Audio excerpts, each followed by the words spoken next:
আৰু আহিব আমাৰ ইয়াতে চাহ পানী খাব আৰু জিৰণি ল'ব এইটো চাং হয় ইয়াতে জিৰণি ল'ব আহি থাকিব হা মোৰ ঘৰৰ মানুহবিলাক গোটেই চিনি পায় মই নালাগিলেও মই হেঁচি ঠেলি দিম ভাবি খোলা ৰাখে বেপাৰী আছে দুটা ৰাখিব লাগিব আমি ইয়াতে এটা চাং পাতিছোঁ আমি চাঙত বহি থাকিম আমি দুয়ো একেলগে বহিম উঠকচোন সেই চাওক উঠিলে দাদাই উঠিলে আৰু ময়ে উঠিম উঠক অলপ জিৰাইছোঁ আৰু কি কৰিম আৰু গাই চাওক আমি একেলগে মানে একদম পুৰা আমাৰ কোনো জাতিভেদ নাই একদম একেলগে মিলি জুলি থাকোঁ একদম পুৰা বহি আছোঁ ইমান গৰম দিছি তথাপি আমি মানে এই গছৰ তলত এই চাং পাতিছোঁ আমি মাজে মাজে ইয়াত আহি কেনে বহি জিৰাওঁ মোটামুটি হাবলাখাল আপোনালোকৰ অঞ্চলবিলাকতো মই বহুত বছৰ ৰাইমবিলাই পাইছিলোঁ মোটামুটি 35 বছৰ মই ৰাইমবিলাই পাইছিলোঁ হয় নেকি এতিয়া মই 53 বছৰ বয়স বাপৰে মই বেপাৰ এৰিব পৰা নাই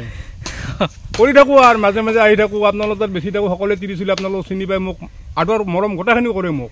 হয় নেকি চাওঁ যদি ভাবি পানী খাম ঠাণ্ডা পানী ধুনীয়াকৈ ঠাণ্ডা পানী ফ্ৰিজৰ পানী উলিয়াই দিব যাৰ ধনী মানুহ থাকে মোক আদৰ কৰে বিৰাট গাইজ চাওক এই দাদাজন আমাৰ গাঁৱত আহিছে আমাৰ গাঁওখন হ'ল একদম মুছলিম সংখ্যালঘু অধ্যুষিত অঞ্চল কিন্তু দাদাজন হ'ল অসমীয়া হিন্দু হয় চ' দাদাৰ অলপ পৰিচয়টো লওঁ দাদা আপোনাৰ নামটো কি মোৰ নাম শ্ৰী ব্ৰজেন দাস ক'ৰ পৰা আহিছে মই চেঙাৰ পৰা আহিছোঁ আপুনি কিহৰ বিজনেছ কৰে মই মাটিৰ বাচন এই চাওক মাটিৰ বাচন বৰ্তন বিক্ৰী কৰে আমাৰ গাঁও মানে মুছলিম অধ্যুষিত অঞ্চল তেখেতে ইয়াত বিজনেছ কৰিবলৈ আহি আছে মানে গোটেই মাজে মাজে আমাৰ এই অঞ্চলত মানে এই মাটিৰ বাচন বৰ্তন লৈ কেনে আহে আৰু বিক্ৰী কৰে আপুনি যে আমাৰ গাঁৱত আহিছে কোনো কিবা প্ৰব্লেম পাইছে নেকি নাই নাই নাই মই সকলোৱে চিনি পায় মোক ভাল পায় বিৰাট তো আমাৰ যি এই গোটেই অসমত যি মিয়া অসমীয়া বাঙালী হিন্দু মুছলিম এইবিলাক হৈ আছে এই বিষয়ত কিবা এটা ক'ব নেকি এতিয়া মানে আৰু ওপৰত লাগি থাকিলে আমাৰ কি মইতো বেপাৰ কৰিবই লাগিব মাটিৰ বাচন আপোনালোকৰ তাত আইনাই লাগিব একচুৱেলি সকলো হিন্দু মুছলিম চবেই মিয়া হওক বা অসমীয়া হওক চবেই মিলিজুলি থাকিব লাগে হয় নে নহয় এইটো ৰাইট সকলোৱে থাকিব লাগে মিলিজুলি অসমৰে মানুহ আমি অসমত থাকিবই লাগিব ক'ত যাম সেইটোৱে চাওক গাইজ এই মাটিৰ বাচন বৰ্তন লৈ আহিছে আৰু আমাৰ গাঁৱতে বিক্ৰী কৰি থাকে আমি চিনি পাওঁ তেখেতক মানে চেঙাৰ পৰা আহিছে তেখেত হ'ল অসমীয়া হিন্দু হয় আৰু আমি মুছলিম হয় কিন্তু আমি সকলোৱে তাৰমানে মিলিজুলি থাকোঁ আপোনালোকে আৰু ওপৰত কোনোবাই কিবা কিবি কৰি মানে হিন্দু মুছলিম ৰাজনীতি কৰি থাকে একচুৱেলি এইবিলাক কৰিব নাপায় একচুৱেলি আমি সকলোৱে মিলিজুলি থাকিব লাগে চ' এই ভিডিঅ'টোৰ দ্বাৰা এইটোৱে জনাব বিচাৰোঁ যে যাতে সকলোৱে শান্তি সম্প্ৰীতি বজাই ৰাখে দাদা আপুনি কিমান দিন হ'ল বিক্ৰী কৰি আছে এই বিজনেছটোৰ লগত মোটামুটি হাবলাখাল আপোনালোকৰ অঞ্চলবিলাকতো মই বহুত বছৰ ৰাইমবিলাই পাইছিলোঁ মোটামুটি 35 বছৰ মই ৰাইমবিলাই পাইছিলোঁ হয় নেকি এতিয়া মই 53 বছৰ বয়স বাপৰে মই বেপাৰ এৰিব পৰা নাই কৰি থাকোঁ আৰু মাজে মাজে আহি থাকোঁ আপোনালোকৰ তাত বেছি থাকোঁ সকলোৱে তিৰিছিলোঁ আপোনালোক চিনি পাই মোক আদৰ মৰম গোটেইখিনি কৰে মোক হয় নেকি চাওঁ যদি ভাবি পানী খাম ঠাণ্ডা পানী ধুনীয়াকৈ ঠাণ্ডা পানী ফ্ৰিজৰ পানী উলিয়াই দিব যাৰ ধনী মানুহ থাকে মোক আদৰ কৰে বিৰাট ঠিকে আছে আমি সকলোৱে মিলিজুলি থাকিব লাগে গাই চাওক আমাৰ ইয়াত মানে এইটো বাঁহৰ চুপ হয় আৰু আমি ইয়াতে এটা চাং পাতিছোঁ আমি চাঙত বহি থাকিম আমি দুয়ো একেলগে বহিম উঠকচোন সেই চাওক উঠিলে দাদাই উঠিলে আৰু ময়ে উঠিম উঠক অলপ জিৰাইছোঁ আৰু কি কৰিম আৰু গাই চাওক আমি একেলগে মানে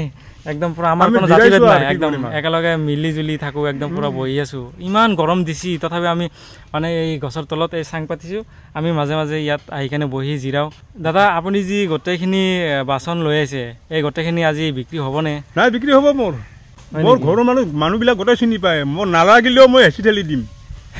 ভাবি খোলা ৰাখে বেপাৰী আছে দুটা ৰাখিব লাগিব ঠিকে আছে অলপ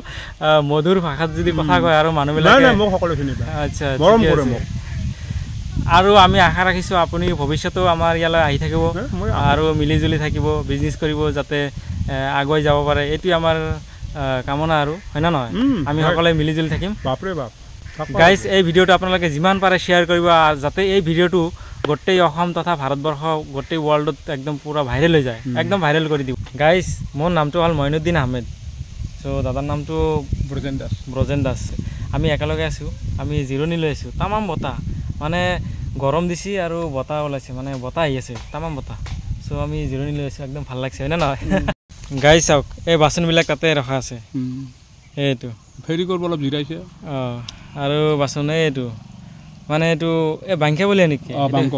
বাংক বুলি কয় এই বাংকত ভাৰ লৈ ফেৰি কৰি থাকে ইমান কষ্ট কৰি থাকে চাওক গোটেই দিনটো এইকেইটা লৈ কেনে ঘূৰি ফুৰিব কিমান বা পইচা পাব এইখিনি দি ঘৰটো চলিব নে নাই এইটোৱেই আমাৰ মানে ভাবিব লগা বিষয় চাওক আৰু আপোনালোকে কিমান কোটি কোটি টকা ইনকাম কৰিও মানে শান্তিত থাকিব নোৱাৰে আৰু আমাৰ জাষ্ট জেনেৰেল পাব্লিক এইকেইটা মাটিৰ বাচন বৰ্তন বিক্ৰী কৰি মানে শান্তিত থাকে গাঁৱৰ মানুহ চাওক এইটো এটা সেইটো এটা গোটেই ভৰ্তি একদম পুৰা ভৰ্তি কৰি আনিছে এই দাদা কান্ধত লৈ আছে ভাইটি দেৰি কৰোঁ দেৰি নকৰোঁ নেকি মই বহুত টাইম জিৰালোঁ অঁ হ'ব দিয়ক আৰু আহিব আমাৰ ইয়াতে আহি থাকোঁ মই ভাইটি চাহ পানী খাব আৰু জিৰণি ল'ব এইটো চাং হয় ইয়াতে জিৰণি ল'ব আহি থাকিব হা thank you bye bye tata বঢ়িয়া ভাইটি গাইজ চাওক দাদা গৈ আছে thank you bye bye tata শান্তিৰ সম্প্ৰীতি গোটেই ৱৰ্ল্ডত মানে বিলাই দিব পাৰোঁ মানে একদম পুৰা প্ৰচাৰ কৰি দিব পাৰোঁ যাতে আমি মিলিজুলি থাকিব পাৰোঁ চ' সেইটোৱেই ধাৰণা আমাৰ এই ভিডিঅ'টোৰ দ্বাৰা আপোনালোকে নিগেটিভ কোনো কমেণ্ট নকৰিব পাৰিলে ভাল কমেণ্ট কৰিব আৰু ভিডিঅ'টো ভাইৰেল কৰাৰ চেষ্টা কৰিব আৰু এটা এটাকৈ শ্বেয়াৰ কৰিব প্লিজ যাতে আমি সকলোৱে যে মিলিজুলি থাকিব পাৰোঁ এইটোৱেই কথা আমাৰ হয় না নহয় দাদা দাদা বঢ়িয়া ভাইটি এতিয়া মই ঘূৰিম নেকি ঠিক আছে দাদা বঢ়িয়া মোৰ আহি থাকোঁ বাই বাই আহোঁ দা